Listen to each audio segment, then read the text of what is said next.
하나님 아버지, 우리의 눈을 열어, 우리의 감각을 열어 주님의 아름다움에 눈을 뜨게 하시고 주님의 사랑에 우리의 마음이 부딪히게 하여 주옵소서. 이 새벽에 우리의 영혼을 새롭게 하실 주님을 기대하며 예수님의 이름으로 기도드립니다. 아멘. 출애굽기 26장 11절입니다. 놋 갈고리 50개를 만들고 그 갈고리로 그 골을 꿰어 연결하여 한막이 되게 하고. 오늘 말씀의 제목은 놋 갈고리입니다. 놋 갈고리. 흰 세마포에 천사가 새겨져 있던 첫 번째 장막에는 금 갈고리들이 달려 있다고 하였습니다. 금 갈고리들이 달려서 서로 흰천 50개를 감싸 안은 것이지요. 열폭을 감싸 안은 것이지요. 그리고요, 두 번째 장막인 그 염소털에는 또 갈고리가 달렸는데 오늘 성경은 그 갈고리는 금갈고리가 아니라 놋갈고리라고 이야기하고 있습니다. 그 놋갈고리가 또 11폭의 염소털 장막을 연결하고 있다고 말하고 있는 것입니다. 여러분 아셔야 하는 게 놋은 심판을 의미합니다. 성경에서 놋은 심판을 의미해요. 그러므로 놋갈고리는 심판하시는 그리스도를 의미하는 것입니다. 성도가 심판에 대하여 진지하게 생각하는 것은 참으로 복된 것입니다. 심판은 성도를 긴장시키지요. 오늘날 성도들의 깊은 영적인 병은 심판에 대한 자각이 없고 심판과 자신이 상관없다고 생각하는 매우 방종한 생각 때문에 성도들이 죄를 짓고 그 안에서 영생을 향하여 나아갈 힘을 얻지 못하는 것입니다. 하나님을 사랑하지도 않습니다. 삶을 정결하게 하지도 않습니다. 성경의 말씀대로 살지도 않습니다. 그럼에도 불구하고 무슨 배짱인지 심판에 대하여 걱정도 없고 두려움도 없습니다. 도대체 누가 보증해주는 안정감입니까? 도대체 누가 보증해주는 자유함이란 말입니까? 제가 드리고자 하는 말씀은 이런 것이에요.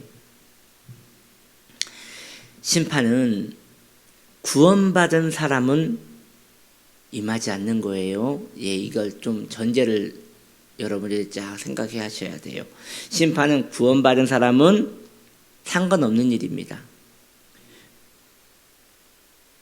구원받은 사람은 거룩하게 살아갑니다. 거룩하지 않는 자는 자신의 구원을 의심해야 합니다. 자신의 구원이 의심되는 자는 심판에 대하여 걱정해야 합니다. 이것이 저의 논리인 것이에요.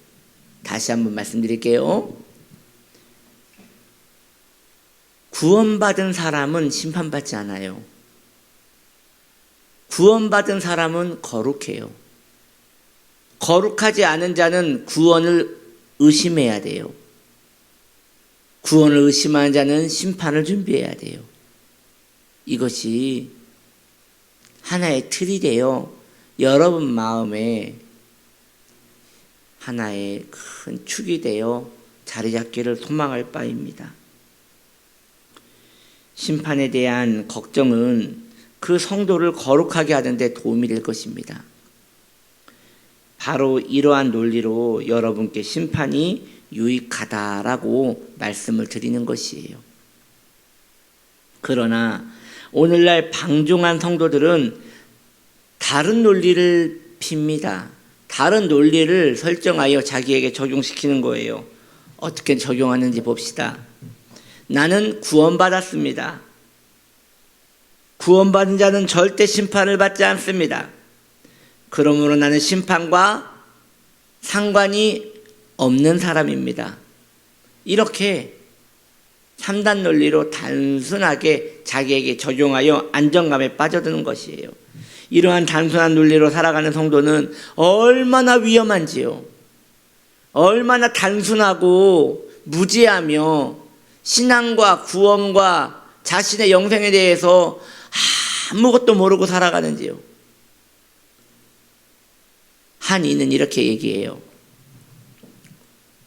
목사님 걱정하지 마십시오.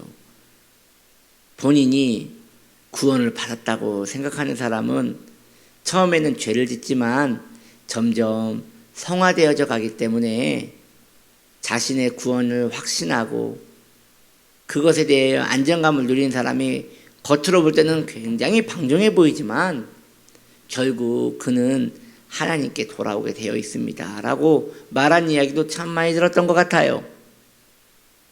그것은 그 사람이 진짜 구원을 받았을 때의 일이지요. 구원받은 줄 착각하는 사람이라면 어찌하겠습니까?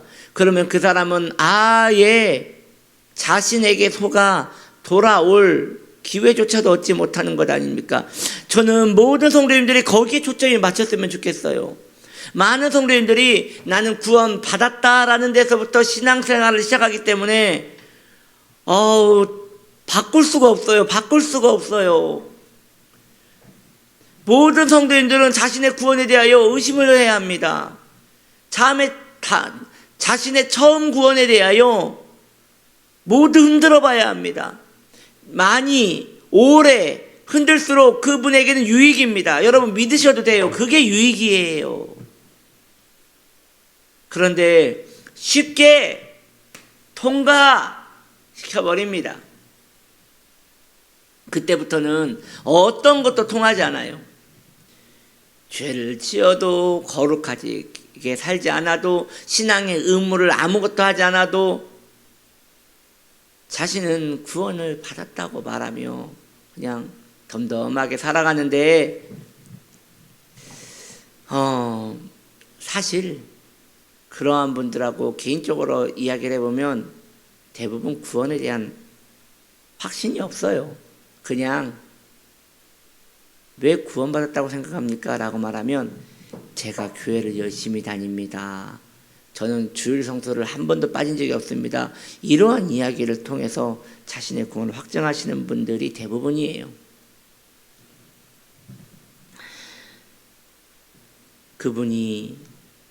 그분에게 저는 묻고 싶습니다. 당신이 구원을 받은 줄 어찌하십니까? 라고 묻는다면 그분은 왠지 저에게 이렇게 대답할 것 같아요. 하나님의 은혜로 구원을 받았습니다. 예, 정답이지요. 그럼 저는 다시 물어볼 겁니다. 아니요, 그것을 물어본 게 아니고요. 구원받은 증거가 어디 있습니까? 그것이 명확할수록 우리의 심판에 대하여 우리는 자유케 되는 것입니다. 염소털은 속죄를 의미한다고 하였습니다. 즉 구원을 의미하는 것입니다. 그 구원은 심판을 전제로 하고 있는 것이에요. 삶을 검증하셔야 돼요. 하나님을 경외하는 삶을 사는지 자신을 점검해야 돼요. 우린 너무 쉽게 신앙을 아름다움 속으로 들어가려고 해요. 하나님을 사랑하는 곳으로 들어가려고 해요. 아니요. 하나님을 경외하지 않는 자는 하나님을 사랑할 수 없습니다. 하나님을 두려워하지 않는 자는 하나님을 사랑할 수 없습니다. 신앙의 기본 배경은 사랑이 아니라 경외심입니다. 하나님 앞에 내가 용서받은 죄인이라는 확증을 받기 전까지, 내가 회심을 했는지에 대한 그 확증을 받을 때까지 계속 점검하고 또 점검하는 것은 복된 것이에요. 여러분의 소리가 저에게 들리는 듯해요. 목사님, 그러면 언제까지 점검과 검증만 해야 한단 말입니까?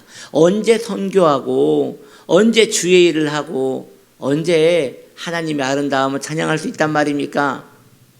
여러분, 그게 같이 가는 거예요. 그러니까 1단계 끝나면 2단계로 넘어가는 클리어 게임이 아니고요, 같이 가는 거예요. 하나님을 경외할수록, 자신의 신앙을 의심할수록, 자신의 영혼을 계속 점검할수록 그 영혼은 점점 거룩해질 거고요. 그럼 자신도 모르게 하나님과 교제하고 있을 것이에요. 이거 끝나고 그 다음 단계가 가는 게 아니라 같이 가는 것이기 때문에 우리는 일평생 자신의 신앙을 흔들어도 좋은 것이에요. 할렐루야! 너무 하기 싫은 생각이 드시지요. 그래도 그렇게 하시는 게 여러분의 영혼의 유익입니다. 일평생 나는 진실한가? 나는 정말 거룩한가? 나는 정말 하나님의 자녀로서 합당하게 살고 있는가? 그 대답에 누가 예스라고 감히 당당하게 얘기하겠어요? 그럴 사람 어디 있겠어요? 없을 거예요, 아마. 당신은 진짜 하나님께 구원을 받은 사람답게 사십니까? 라고 말할 때 다 주저주저 할 거예요. 어쩌면 그게 정답이에요. 주저주저 하면서 겸손해지세요. 주저주저 하면서 뒤로 빠지세요. 주저주저 하면서 자신의 신앙의 허탄함과 연약함을 드러내세요.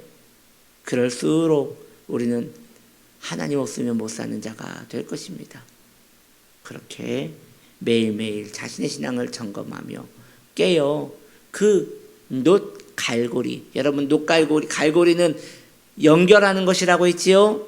그 경외심, 그 두려움, 그 심판에 대한 개념이 우리를 구원으로 더 연결시켜 줄 것입니다. 그렇게 살아가는 저와 여러분 되기를 바랍니다. 기도합니다.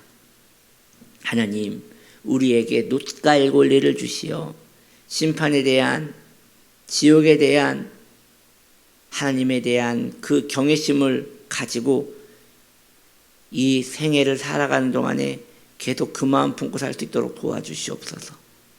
예수님의 이름으로 기도드립니다. 아멘.